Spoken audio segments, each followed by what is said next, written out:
अब अर्थशास्त्र पढ़ने के लिए घर या गांव छोड़कर बाहर जाने की कोई जरूरत नहीं। कक्षा 12 के लिए लगभग 200 कॉम्प्रिहेंसिव लेक्चर वीडियोस और साथ ही क्विक रिवीजन वीडियोस। साथ में आपको मिलेगा चैप्टर वाइज क्लास नोट्स, सर्वाधिक महत्वपूर्ण प्रश्नोत्तर एवं पिछले वर्षों के प्रश्न पत्र। ये पूरी सामग्री सर्वश्रेष्ठ सामग्री मात्र 2400 रुपए में। यूपीएससी परीक्षाओं, पीसीएस, पीजीटी, टीजीटी, एसएससी जैसी परीक्षाओं के लिए हिंदी माध्यम के विद्यार्थियों के पास अर्थशास्त्र की नींव मजबूत करने का इससे बेहतर कोई अन्य विकल्प नहीं। जल्दी कीजिए, ऑफर लिमिटेड समय तक।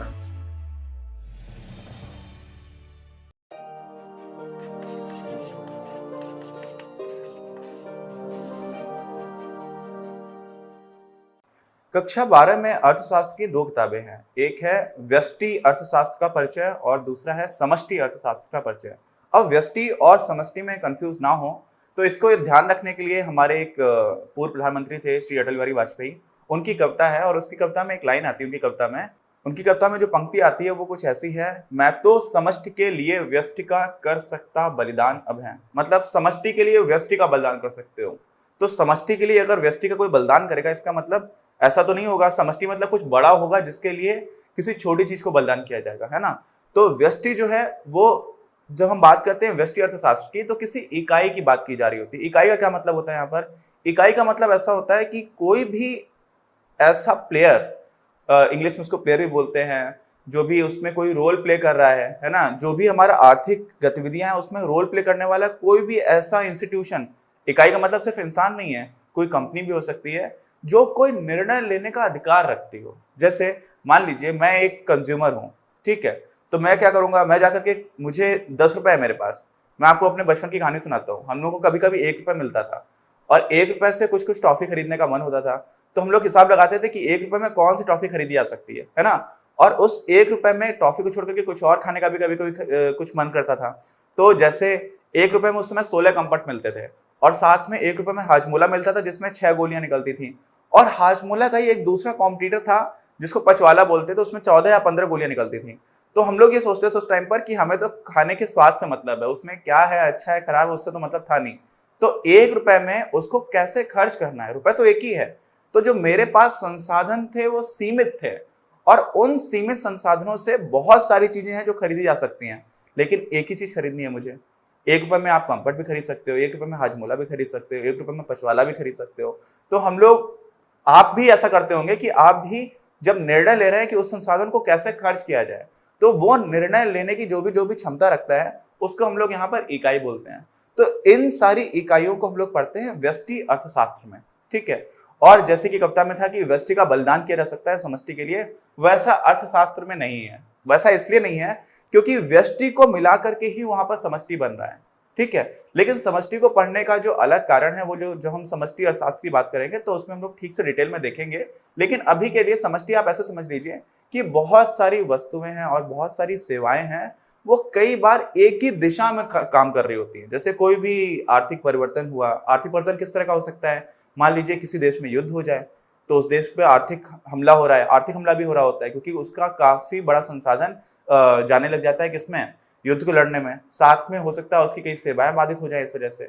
ऐसे ही दूसरा आर्थिक परिवर्तन है जिसमें जो हमारी केंद्रीय बैंक है, हमारी केंद्रीय बैंक कौन सी है? RBI, reserve bank of India, वो कुछ ब्याज दरों में परिवर्तन कर सकती है। आप शायद अखबारों में पढ़ते होंगे कि रेपो दर में कटौती की गई, खासतौर से जब किसी भी अर्थव्यवस्था में इकोनॉमिक स्लो डाउन हो रहा होता है, मतलब अर्थव्यवस्था के विकास की गति धीमी हो रही होती है, उस समय पर आरबीआई रेपो रेट की दर को कम कर देता है। वो क्यों कम करता है ये हम आगे पढ़ेंगे, ठीक है। तो आज हमें करना क्या है, एक सामान्य अर्थव्यवस्था जो है उसमें क्या क्या होता है, क्या क्या नहीं होता है, इसी को अपने इस वीडियो में हम जानेंगे। आप ऐसे सोचिए कि आप जिस दिन घर पे सुबह सुबह उठे तो सुबह सुबह उठने से लेकर के रात सोने तक आप सोचिए कि आपको कितनी सारी वस्तुओं और सेवाओं की जरूरत पड़ती है। आप सुबह उठे, सबसे पहले आपको टूथपेस्ट की जरूरत पड़ी, है ना, आपको ब्रश करना है, या फिर दंत मंजन की जरूरत पड़ी क्योंकि आपके पास दांत को मांजने के लिए कुछ तो होना चाहिए, दांत साफ करने के लिए। तो वो भी कोई ऐसी वस्तु थी जो आपने नहीं बनाई थी, है ना। आपके घर में भी हो सकता है किसी ने ना बनाई हो, आप उसको बाजार से लेकर के आए थे। उसके बाद फिर क्या हुआ, आप नाश्ता करने जा रहे हैं, तो हो सकता है नाश्ते के लिए आपके यहाँ घर पे रोटी बन रही हो, गेहूं के आटे की जरूरत हो। तो अगर गेहूं आपके घर में हो भी रहा है, मान लीजिए बहुत सारे हमारे देश में आज भी किसान हैं जिनके घर में गेहूं होता है, लेकिन उस गेहूं को पिसाने के लिए आप किसी दुकान पर गए थे, है ना, तो इस तरह से हमारा जो जीवन है वो बहुत सारी वस्तुओं और सेवाओं से घिरा हुआ है और हमें कदम कदम पर किसी ना किसी तरह की वस्तु और सेवा की जरूरत पड़ती है। और अगर आप लिस्ट बनाना स्टार्ट करेंगे कि हमें ये भी चाहिए है और ये भी चाहिए और ये भी चाहिए है, तो हम लोग अपना जो भारतीय दर्शन है उसमें भी कहा जाता है कि इच्छाओं का कोई अंत है नहीं। और अगर इच्छाओं का अंत नहीं है तो उन इच्छाओं को पूरी करने वाली वस्तुओं और सेवाओं की लिस्ट अगर आप बनाएंगे तो उनका भी अंत नहीं होगा। लेकिन उन सेवाओं, उन वस्तुओं को ले पाने के लिए जिन संसाधनों की आवश्यकता है, मेन आज के टर्म्स में कहा जा सकता है कि पैसे की जो जरूरत है वो सारे लोगों के पास बहुत सीमित है। बाकी रिसोर्सेज भी होते हैं, सिर्फ पैसा ही एकमात्र रिसोर्स नहीं है, बाकी रिसोर्सेज भी होते हैं। कई बार ऐसा है कि आपकी इच्छा है लेकिन आपके पास उतना समय नहीं है। तो उन सारे संसाधनों की वजह से आप करते क्या है कि ये माना जाता है कि जितने वस्तुओं की आपको जरूरत है, जितने सेवाओं की आपको जरूरत है, उतने को लेने के लिए आपके पास संसाधन है नहीं। और ऐसा नहीं है कि कोई बहुत अमीर आदमी है उसके पास सब कुछ लेने के संसाधन होंगे, किसी भी इंसान के पास नहीं हो सकते हैं। जिस तरह की भी वस्तु या फिर संसाधन की आवश्यकता है, सेवाओं की आवश्यकता है किसी को भी, वो सारी की सारी नहीं ले सकता है बहुत सारे संसाधनों में कमी की वजह से। और ये हमारे अर्थशास्त्र का एक फंडामेंटल अजम्पशन है ना। फंडामेंटल अजम्पशन का मतलब क्या हुआ? फंडामेंटल अजम्पशन का मतलब है कि ये मूलभूत रूप से ऐसा माना जाता है। और वास्तव में जब हम आर्थिक गतिविधियों को देखते हैं तो बहुत हद तक ये सच है। अगर आप इसमें दर्शन को लेकर के आ जाएंगे, बहुत सारे हमारे यहाँ पर बाबा लोग होते हैं, वो कहते हैं हमें जरूरत ही नहीं है। कई लोग आजकल इस तरह की भी बात करते हैं, all you need is less, है ना। मतलब क्या होता है उसका कि आपको बहुत कम की ही जरूरत है। वो गाना था ना अपने आप, थोड़ा है थोड़े की जरूरत है। तो अगर आप दर्शन से देखना स्टार्ट करेंगे तो फिर आपको ये थोड़ा सा अजीब लग सकता है, लेकिन आर्थिक रूप से अगर आप देखेंगे तो आपको समझ में आएगा कि जितने भी संसाधन हमारे पास हैं उससे कहीं ज्यादा हमारी आवश्यकताएं हैं। और इस वजह से पहला एक बहुत ही महत्वपूर्ण फंडामेंटल अजम्पशन जो इकोनॉमिक्स का बनता है वो बनता है स्कैर्सिटी ऑफ रिसोर्सेस, मतलब संसाधनों की कमी। और ये सभी के साथ होती है। अब एक उदाहरण हमारी किताब में दिया गया है जिसमें हम किसी किसान के परिवार की बात करते हैं। ध्यान रखिएगा, यहाँ पर सिर्फ एक किसान की बात नहीं कर रहे हैं, उसके परिवार की बात कर रहे हैं। तो उस किसान के पास क्या क्या संसाधन हो सकते हैं? थोड़ी सी जमीन हो सकती है जहाँ पर वो खेती करता है, बैलों का एक जोड़ा हो सकता है, थोड़ा हल हो सकता है, और इस तरह के जो भी टूल्स यानी कि जिन जिन औजारों की इनकी जरूरत पड़ती है खेती करने के लिए, वो सारे हो सकते हैं। और उसके साथ में उसके परिवार में कुछ लोग हो सकते हैं जो वहाँ पर आर्थिक रूप से कुछ ऐसा काम कर रहे हो जिसकी आर्थिक वैल्यू हो। मतलब ये है, जैसे मान लीजिए मेरे घर में मेरी मम्मी रोटी बना रही हैं, तो वो जो रोटी बना रही हैं उसके लिए उनको मैं कोई पैसे नहीं दे रहा हूँ, तो उनकी जो मेहनत है अर्थशास्त्र में उसको श्रम नहीं बोलते हैं। श्रम अर्थशास्त्र में उसको बोला जाता है जब आप कोई भी ऐसा काम कर रहे हैं जिसके बदले में आपको पैसा मिल रहा हो, मतलब वो मार्केटेबल हो। मार्केटेबल का मतलब समझ रहे हैं, बाजार में जिसको खरीदा या बेचा जा सके।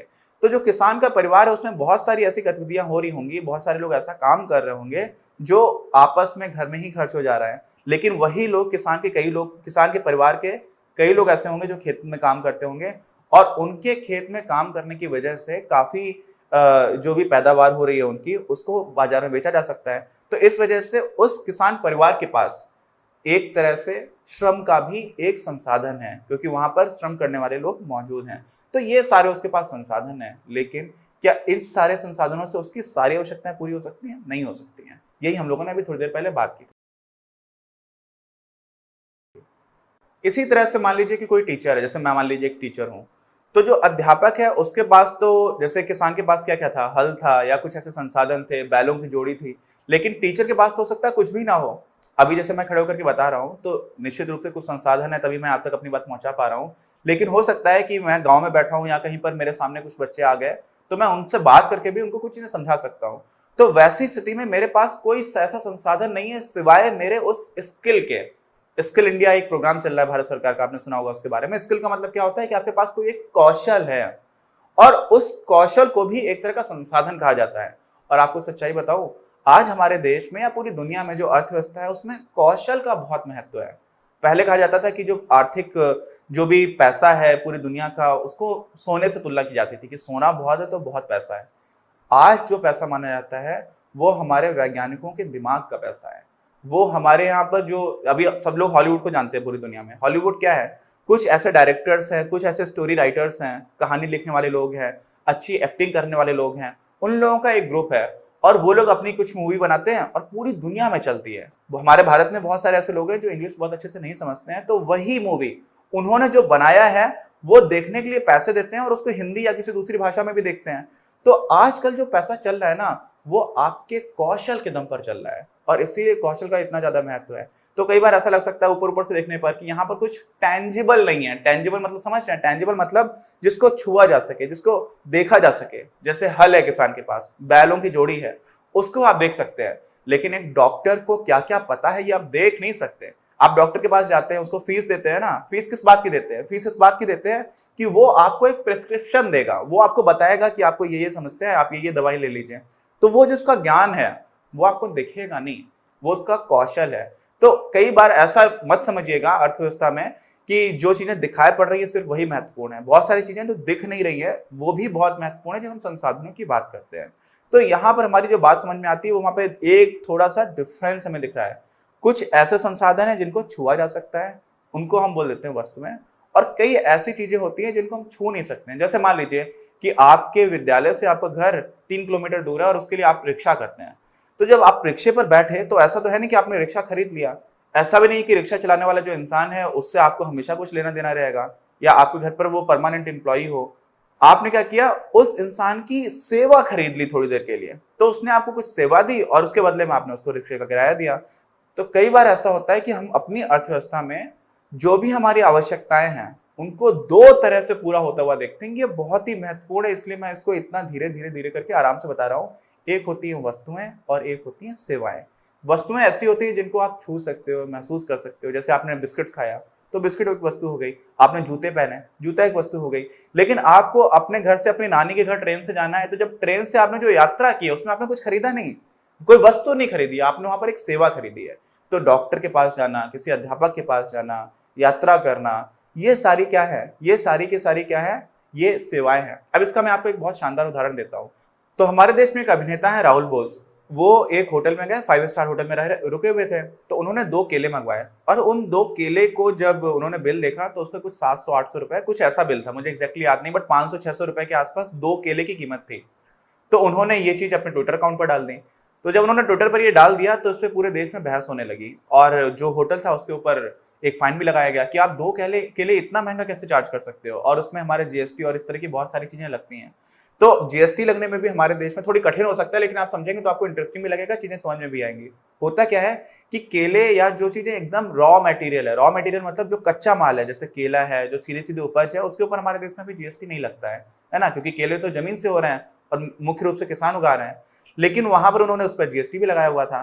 तो बहस जब होती रही तो जो होटल्स की एसोसिएशन है, पूरे देश में जितने भी होटल्स हैं उनको मिला करके उनका प्रतिनिधित्व करने वाले जो लोग हैं, उन्होंने बोला देखिए, आप किसी दुकान से जब केले खरीद रहे हैं तो आप एक वस्तु खरीद रहे हैं, लेकिन वही केले जब आप किसी होटल में खरीद रहे हैं तो आप एक वस्तु नहीं खरीद रहे हैं, आप एक अनुभव खरीद रहे हैं, आप एक एक्सपीरियंस खरीद रहे हैं। तो वहां पर वो सर्विस है, इसलिए उस पर सर्विस वाला 18% का जो जीएसटी लगता है वो भी लगेगा। और साथ में वो सिर्फ 2 केले नहीं है, आपको आसपास जो होटल का माहौल है, जो उन्होंने होटल एक तरह से अच्छा बनाने की कोशिश की है, वहां पर आपको जिम भी है, म्यूजिक भी चल रहा है। तो इन सारी चीजों की वजह से उनका ऐसा कहना था कि आप एक सेवा खरीद रहे हैं, समझ रहे हैं ना।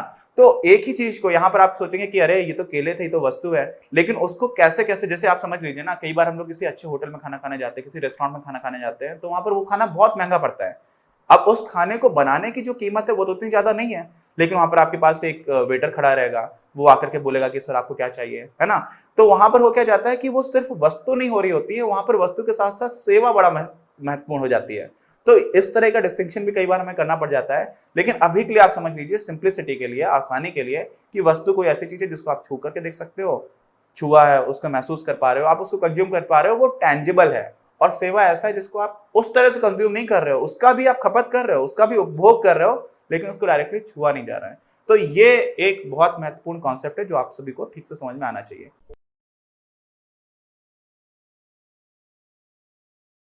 अगर आपको ये वीडियो पसंद आया तो प्लीज इसे अपने दोस्तों के साथ शेयर करें, लाइक करें, आपके अपने चैनल अपनी क्लास को सब्सक्राइब करें और बेल आइकन को प्रेस करना ना भूलें। Thank you very much, have a nice day.